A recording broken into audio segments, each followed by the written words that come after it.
So, welcome back to the show, guys. Trump family makes peace with wallet team post public fallout. So, over the weekend, well, I guess over the last couple of weeks, Magic Eden and the team behind Trump Coin announced that they would create a wallet. This wallet was supposedly backed by the Trump family directly, but Eric Trump came out and stated, no, that is not the case. As a matter of fact, it got so bad that Eric was uh seeking the legal process to get them to stop promoting this wallet.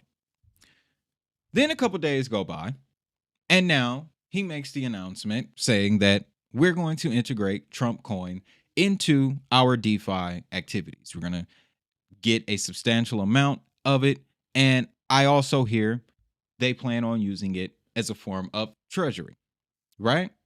So that's a very interesting turn of events. The reason this has my attention though is because this is the first time we've had an administration that is this tied to crypto.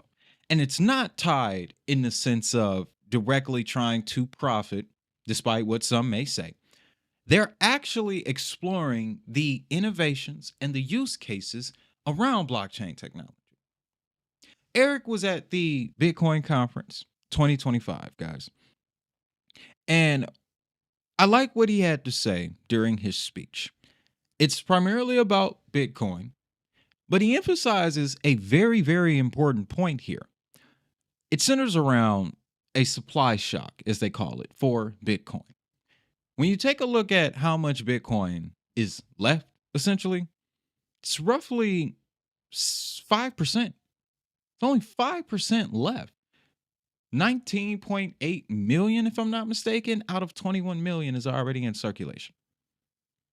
And now we are at a point in the market where not only do we have enterprise interests, not only do we have government interests, but we also have corporate interest in Bitcoin, which is leading to a lot more companies buying Bitcoin as a store of value on their balance sheet. MicroStrategy just bought another 1,053 Bitcoin this morning. So let's jump to the clip of what Eric had to say at the Bitcoin conference, and then we'll get right back. All of us travel all over the world. Don and I travel hundreds of thousands of miles a year. I'm telling you right now, everybody in the world wants Bitcoin. I don't care where you are. I don't care if you're, royal families. I don't care if you're the biggest, financial institutions.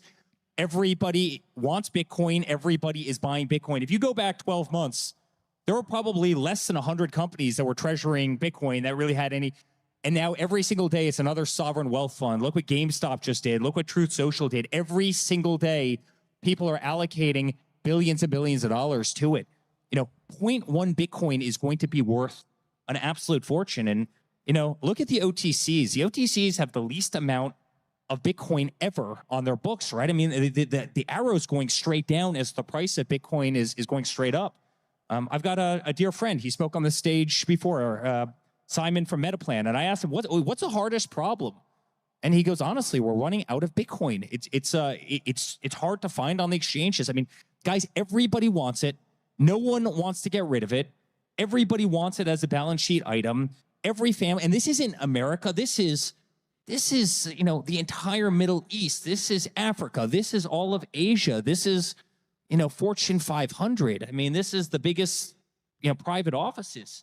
Everybody wants it. No one wants to get rid of it, and it's incredibly powerful. And I think you're going to see the value skyrocket. So don't be afraid of the integer. You don't need to buy things in whole integers. You can buy things in fractions of integers. And I think that's actually how Satoshi designed the system, to actually be designed to buy in fractions of integers. We just are so early to the game. So I love their perspective.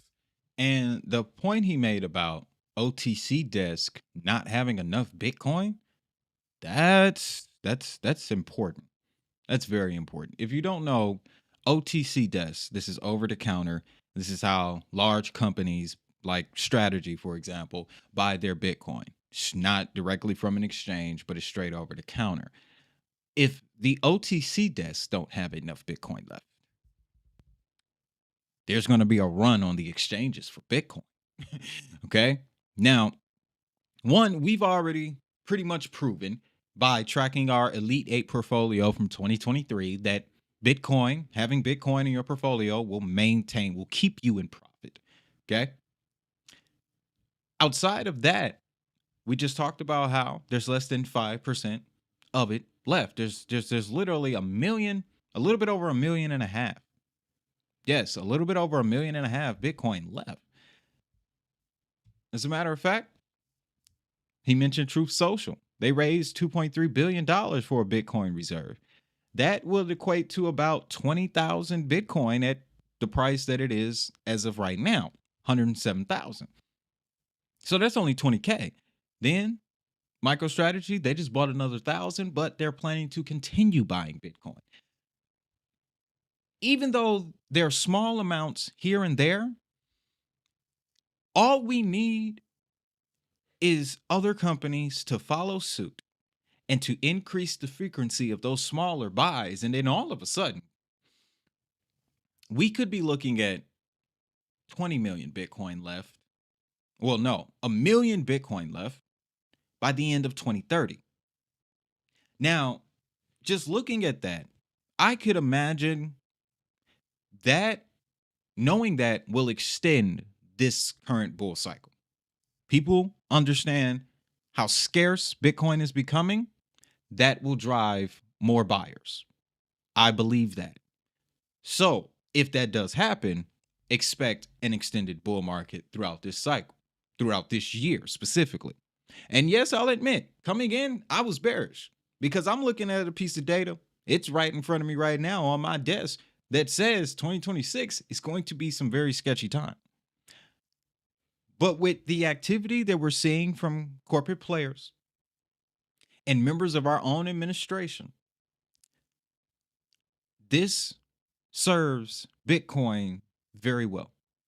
And it will also serve Bitcoin's price even better. And if Bitcoin's price is going up, then all of these other assets' prices are going to go up. So this is a win-win for everyone.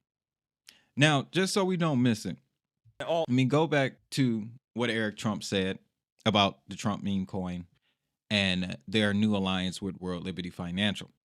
So although their meme wallet isn't moving forward, they remain focused on building the most exciting meme on earth.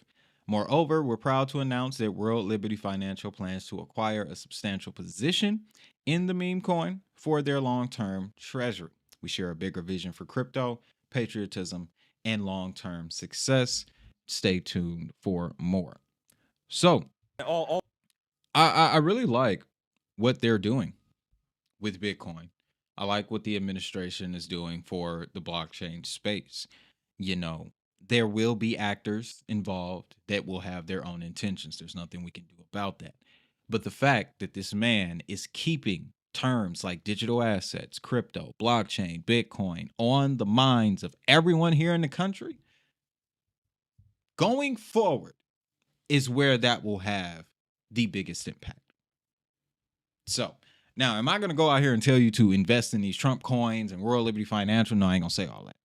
But what I will do is report on the developments and the advancements that they make that help push the agenda forward.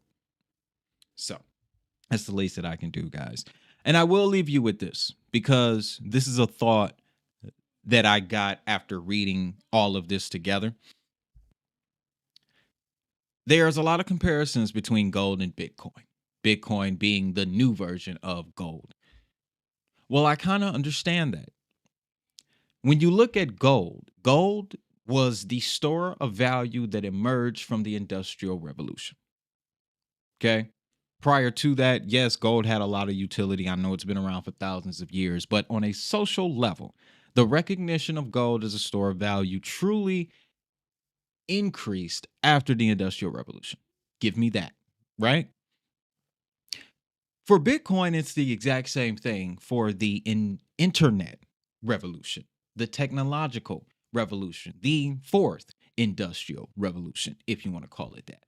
Bitcoin is the digital gold in that sense, as it will be the store of value as these new technological advances spread throughout the internet. So when you look at it that way, is Bitcoin digital gold? Abso-freaking-lutely. And now big players like our president is starting to recognize that. Bitcoin is a financial instrument. You can use it as a store of value. You can use it as a hedge. And in a few years, thanks to the Lightning Network and various other integrations, we'll be able to build with it. This is just the beginning, folks. This is just the beginning.